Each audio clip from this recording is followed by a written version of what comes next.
C'était l'un des projets phares de Delphine Labails, la rénovation du stade Rongiras. En l'absence de la maire, mise en retrait depuis le vendredi 13 décembre, c'est Émeric Lavitola, son premier adjoint, qui conduit la visite.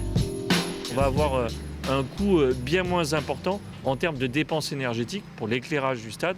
Le coût du stade, c'est justement un sujet qui fait polémique. Le projet annoncé à 8 millions d'euros en 2022 atteint aujourd'hui une somme bien supérieure. J'ai alerté plusieurs fois sur le fait que ça allait déraper et finalement on y arrive. Le dernier conseil municipal, les chiffres sont tombés, ceux que j'avais déjà pointés, à savoir qu'on est à 15 millions d'euros hors taxes. On n'a peut-être pas eu la discussion chiffrée sur les mêmes éléments.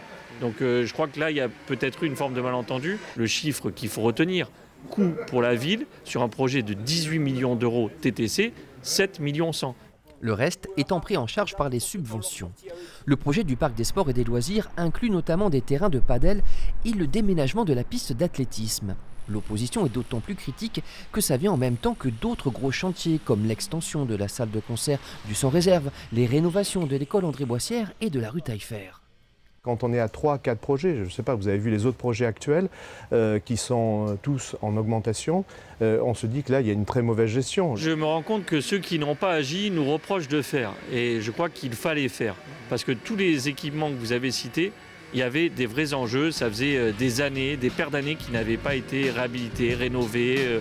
Face à ce qu'elle considère comme une dérive financière, l'opposition a alerté la Cour régionale des comptes. Quant au stade Rongiras, il sera inauguré le 26 avril par un match de rugby du Cap contre Rouen.